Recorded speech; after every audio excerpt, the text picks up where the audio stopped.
네, 2020년 11월 드디어 기다리던 라이노 7이 정식 출시됐습니다. 아직 라이노 홈페이지 메인 이미지는 업데이트되지 않았지만 다운로드 탭에 가보시면 90일 평가판을 다운로드 받으실 수 있습니다. 윈도우즈용과 맥용이 구분되어 있고요. 여기서 입력한 이메일로 여러분들한테 평가판 키가 발송되니까 잘 입력하시고 다운로드 받으시면 되겠습니다. 저는 바이라이노 홈페이지에서 라이노를 구매하고요. 여기 캐드캠 쪽에 라이노세로스에 들어가시면 됩니다. 이 웹사이트 링크는 제가 유튜브 정보란에 남겨놓도록 하겠습니다. 상업용과 교육용 그리고 업그레이드가 있고요. 학생이라든지 교육기관에서 일하시는 분들은 이거를 구매하시면 되고, 학생용이든 상업용이든 라이노 6가 있으신 분들은 이 업그레이드를 구매하시면 됩니다. 좀 더 자세한 사항은 여기 상단에 표시된 고객센터에서 물어보시면 되겠습니다. 라이노 7을 제가 미리 받아서 사용해 봤는데 어떤 기능들이 개선되었고 또 추가되었는지 가볍게 알아보는 시간이 되겠습니다. 라이노는 이렇게 항상 새로운 버전이 나올 때마다 뉴인 V 몇 이런 식으로 그 해당 버전의 신기능들을 버튼으로 만들어 놓습니다. 저 라이노 7 첫 화면을 한번 보여드리도록 하겠습니다. 처음 라이노를 켜시면 다음과 같은 화면이 보일 거고요. 라이노 6하고 다른 점이라면 여기 배경 색상이라든지 그리고 프로퍼티 탭에 약간의 회색 음영이 어느 정도 생겼다 뭐 이런 정도의 차이가 있습니다. 퍼스펙티브를 최대화시켜 놓고 새로운 기능들을 몇 가지 알아보도록 하겠습니다. 라이노 7에서는 재밌는 기능들이 많이 들어왔습니다. 여기 플러그인하고 애드온들을 설치하고 관리할 수 있는 패키지 매니저, 그리고 인공지능 렌더링 플러그인인 디노이저 등 재밌는 기능들이 많이 들어왔는데 가볍게 한 번씩 써보도록 하겠습니다. 여기 섭디 탭에 들어가 보시면은 다음과 같은 아이콘들을 볼 수 있고요. 혹시 저처럼 이렇게 이미지를 텍스트와 함께 보고 싶으신 분들은 여기 기업 박스를 클릭하신 다음에 프로퍼티스에서 보스 이미지 앤 텍스트를 체크해 주시면 될 겁니다. 여러분들은 이렇게 하면 되어 있을 겁니다. 저 라이노 7의 새로운 기능 중에서 제일 재밌는 거는 바로 요 섭디 부분인데요. 옛날엔 라이노 5 시절에 있었던 T스플라인 플러그인 기억하실지 모르겠습니다. 거기에 사용되었던 명령어들을 구현해 놓은 거라고 보시면 되겠습니다. 저는 이렇게 하단에 위치시켜 놓고 사용을 할 거고요. 일단 가볍게 섭디 박스를 만들고 시작하겠습니다. 섭디 박스라고 하면은 섭디비전 박스를 말하고요. 처음 만드는 거니까 XYZ 카운트를 다 3인 상태로 이렇게 모델링 해 보도록 하겠습니다. 음영 뷰에서 볼 거고요. 지금 보고 계시는 화면은 섭디 박스입니다. 여기에 있는 와이어 프레임이 아이소 커브가 아니라 실제 엣지라는 이 부분이 폴리서피스와 다른 점이라고 할 수 있겠네요. 컨트롤 시프트 클릭으로 페이스를 선택해서 건볼로 이동할 수도 있고요. 또 이렇게 엣지를 선택해서 이동할 수도 있습니다. 컨트롤 시프트 클릭으로 선택하셔야 합니다. 여기도 이렇게 선택해서 옆으로 이동하고, 이런 식으로 모델링하는 방식이 सब디비전 모델링입니다. 재밌는 모델링 방식이고요. 곡면 모델링을 할 때 굉장히 쉽고 빠르게 할 수 있다는 장점이 있습니다. 아래에 있는 9개 면도 잡아서 삭제하면은 이렇게 뚫린 부분은 날카롭게 잘리게 표현되게 됩니다.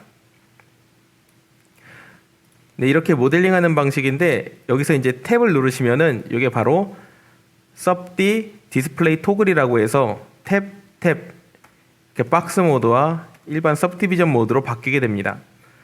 그래서 보통은 이렇게 박스 모드에서 작업을 하시다가 이게 어떻게 결과물이 나오는지 궁금하실 때 탭을 잠깐 눌러보시면 됩니다. 네, 이런 सब디비전 모델링이 들어왔다는 재밌는 점이 하나 있고요. 이 중에서 멀티 파이프를 좀 소개시켜 드리고 싶습니다. 보통 일반적으로 우리가 커브를 이용해서 파이프를 만들 때 이렇게 제가 3개의 커브를 그려놓고 컨트롤 포인트를 위로 올려서 이렇게 3D로 올라가는 커브를 3개 맞닿아 놨습니다. 여기서 일반적인 명령어인 파이프를 이용해서 반지름 3인 파이프를 만들면 개별적인 파이프가 만들어져서 특히 모이는 곳에는 이렇게 어색하게 표현될 수밖에 없었는데요. 바로 멀티 파이프가 그 부분을 해결해 줍니다. 여기 툴바에 있는 걸 보면 알 수 있듯이 결과물이 सब디비전으로 만들어지게 됩니다. 이 커브들을 선택하시고 엔터, 레디우스 3 엔터, 끝에 캡은 오프, 기본적으로 오프로 되어 있는데 캡을 만들지 않겠다는 뜻이죠. 그리고 이 값을 0으로 설정하면 부드러운 곡선으로 만들어지게 됩니다. 엔터. 이렇게 만들어진 애도 역시 सब디비전 모델링이기 때문에 탭을 누르시면 박스 모드로 바뀌게 됩니다.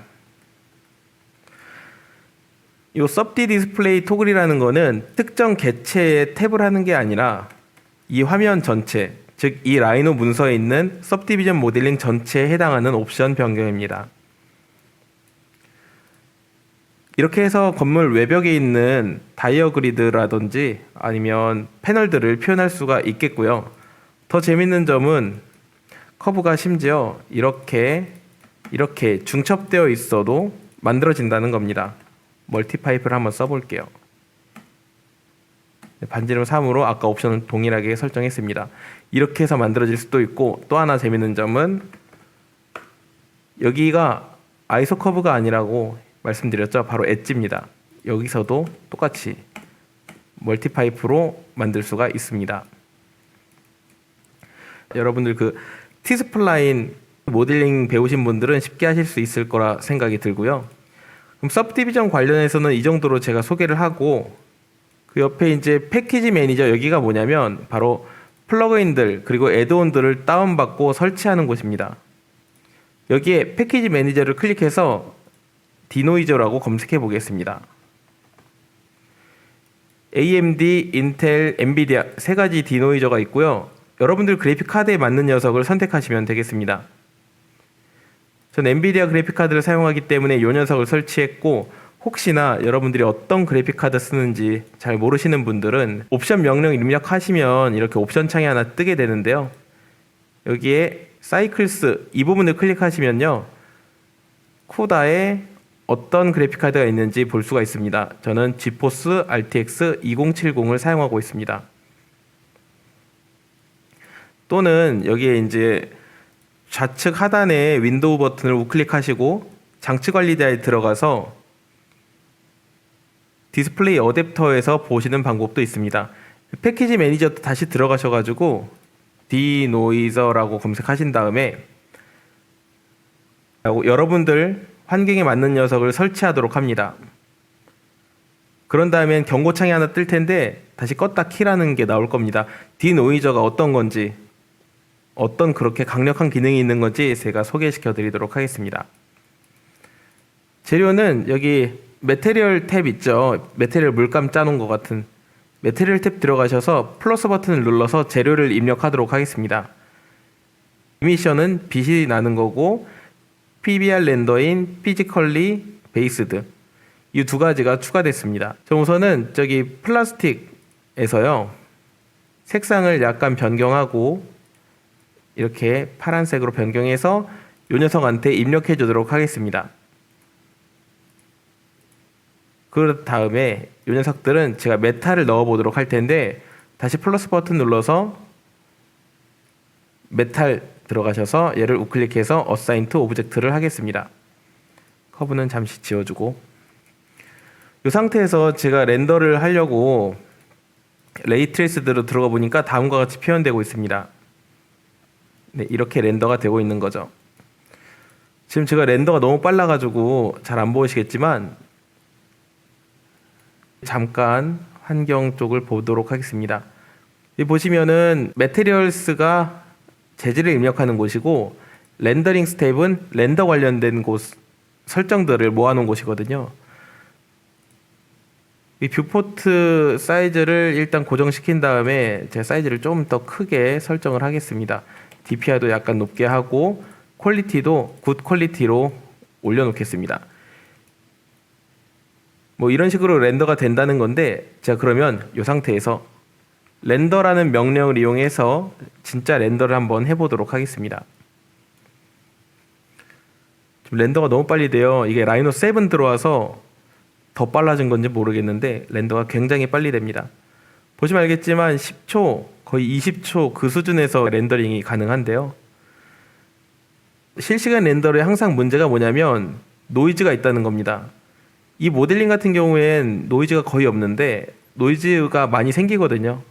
점박이처럼 보여지는데 그때 여기 포스트 이펙트 쪽에 엔비디아 디노이저 이 녀석을 클릭하시면 노이즈를 없앨 수가 있습니다. 이 부분은 제 미리 모델링 했던 녀석에서 보여드리도록 하겠습니다. 이 화면을 렌더를 할 건데 지금 뒤에 배경도 만들어 놓고 유리도 넣고 금속도 넣고 그리고 화질도 하이 퀄리티로 설정을 했거든요. 이 상태에서 제가 렌더 명령을 입력해서 렌더링을 하겠습니다. 지금 화질이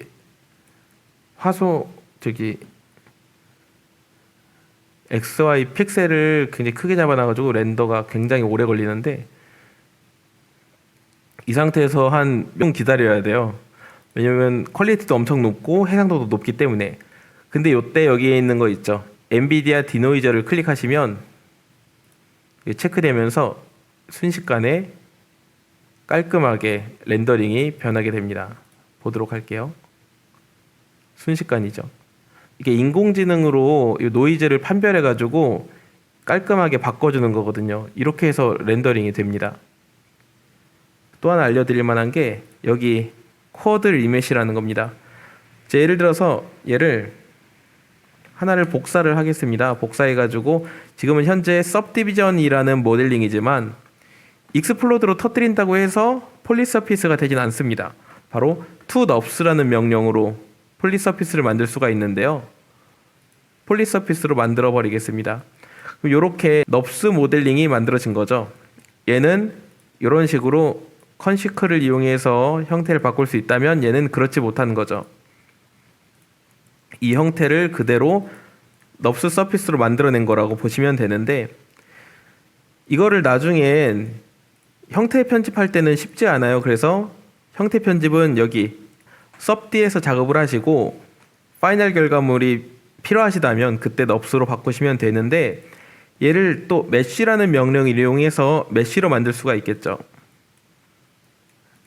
메쉬. 그러면 얘는 넙스고 메쉬까지 subd, 넙스, 메쉬입니다. 근데 여기 메쉬의 문제는 항상 이런 거였어요. 이런 식으로 메쉬가 특히 이렇게 만나는 부분이라든지 휨이 많은 부분은 메쉬가 면들이 깔끔하게 표현되지 않습니다. 그리고 제가 아까 지웠는데 지우기 전에 아까 그 파이프 있잖아요. 이 녀석들도 한번 같이 해보도록 할게요. toNURBS하고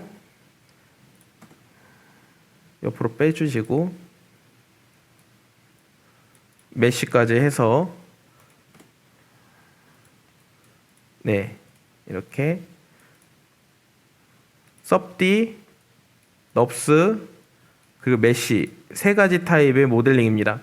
그랬을 때요 이 녀석을 깔끔하게 만들어주는 명령이 바로 쿼드 리메쉬입니다. 지난번으로 할 수 있게 되었습니다. 창이 하나 뜨는데요. 이거 일단 타겟 쿼드 카운트를 2000으로 해놓고 기본 세팅이거든요. OK를 누르도록 하겠습니다. 메쉬가 깔끔해집니다. 이걸 이용해서 로우 폴리곤 건축물을 모델링할 때도 이용할 수 있을 것 같더라고요. 또 이어서 설명해 드리도록 하겠습니다. 네임드 셀렉션이라는 거를 알려드릴 건데 네임드 뷰라고 해서 카메라를 저장하는 곳으로 알고 계실 텐데요. 네임드 셀렉션도 비슷합니다. 이런 subd 모델링 할 때 쓰라고 만들어 놓은 것 같은데 제 박스 한 개 더 만들어서 사용해 보도록 하겠습니다. 네임드 셀렉션을 클릭하시면 이렇게 하나의 창이 뜨게 되는데요. 보시면 여기 윗면에 두 개를 선택해서 그 옆면에 한 개를 선택해서 이런 식으로 우리가 작업을 많이 합니다. 그럴 때 내가 이 부분을 매번 계속 선택할 수 없으니까 저장하고 싶다. 선택 상태를 저장하고 싶다 할 때 이 네임드 셀렉션을 사용합니다. 얘는 01_tab이라고 저장을 하고요. 이쪽에 와서는 여기 엣지를 하나 선택해서 얘는 02_left 엣지라고 저장하겠습니다. 다음 이쪽은 프론트인데 프론트 쪽은 하나, 둘, 세 개를 선택해서 또 저장을 할게요. 03_front.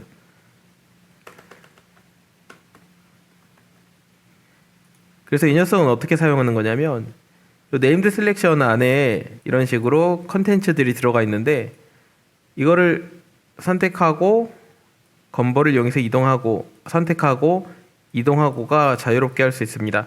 지금 같은 경우는 가벼운 박스 모델링이기 때문에 그렇지 만약에 복잡한 얼굴 모델링 했다고 가정하면은 거기서 이제 이마 부분, 코, 턱 이런 부분을 따로따로 잡아가지고 그 부분을 살짝 앞으로 이동하고 다시 코 부분을 잡고 약간 옆으로 이동하고 이런 식으로 사용할 때 네임드 셀렉션을 이용할 수 있습니다.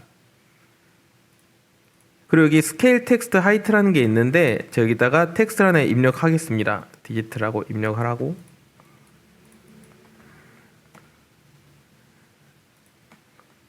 네, 이렇게 입력을 하고요. 스케일 텍스트 하이트 이거는 텍스트를 선택하시고 엔터 누르신 다음에 스케일 팩터를 3 엔터 하시면 3배 커지는 그런 명령입니다. 근데 제가 아까 처음에 텍스트 입력할 때 스케일 명령으로 사이즈를 키웠단 말이죠. 이게 더 빠르고 편할 것 같아 보이죠, 그쵸? 네, 하지만 이런 식으로 2개 이상의 텍스트가 있을 때 사이즈를 일괄적으로 조정할 때 사용한다는 겁니다. 그냥 일반 스케일 명령과 스케일 텍스트 하이트 명령의 차이점은 사이즈가 커지는 원점을 지정하지 않는다는 데 있습니다. 이거 2가지 텍스트를 함께 선택하시고 엔터, 그 다음에 0.5라고 입력하면은 각자 별도의 그 기준점에서 0.5, 즉 절반으로 사이즈가 줄어들게 됩니다. 다수의 텍스트를 편집할 때는 이 스케일 텍스트 하이트를 사용하시면 되겠고요. 그리고 마지막으로 소프트 트랜스폼까지 알려드리려고 하는데 소프트 트랜스폼을 사용하기 위해서는 메쉬 또는 섭디 모델링이 하나 있어야 됩니다. 오랜만에 메쉬를 좀 사용해 보도록 할게요. 메쉬 플레인으로 이렇게 10개 곱하기 10개 메쉬 플레인이라는 명령으로 만들었습니다. 얘도 컨시클로 이렇게 면을 잡아서 사용할 수가 있습니다. 지금 그리드 사이즈를 보시면 알겠지만 제가 모델링이 굉장히 큰 거죠. 이때 소프트 트랜스폼 어네이블로 바꾸도록 하고요. 레디우스는 영향을 받는 범주인데 50으로 설정하겠습니다. 그럼 하나, 둘, 셋, 넷, 다섯 이 정도가 이제 영향을 받는다 이렇게 보시면 돼요. 이 정도 사이즈로. 그 다음에 엔터 누르시면은 이 명령도 역시 껐다 켰다 하는 겁니다. 우클릭을 이용해서 껐다 켰다 할 수 있죠. 현재는 어네이블 상태이기 때문에 잘 보세요. 컨시크를 선택하신 다음에 위로 올릴 건데 아까랑 다르게 부드럽게 올라가는 것을 확인할 수가 있습니다. 그러면 섭디도 마찬가지인지 한번 확인해 보도록 할게요. 섭디 플레인을 한번 해볼게요. X는 카운트 10, Y도 카운트 10 이렇게 해서 섭디 플레인을 하나 만들었습니다. 컨시클로 선택하고 위로 올립니다. 부드럽게 올라가죠. 여기서 이제 여기를 이제 올린다. 또 이제 이쪽으로 올릴게. 이런 식으로 지형을 만들 때도 쉽게 사용할 수가 있겠네요. 소프트 트랜스폼은 우클릭을 토글로 만든 이유가 바로 쉽게 끌 수 있게 하기 위해서 만들어진 겁니다. 끄게 되면요. 이렇게 다시 원래대로 소프트 트랜스폼 되지 않는 상태로 됩니다. 우클릭으로 껐다 켰다 할 수 있는 겁니다.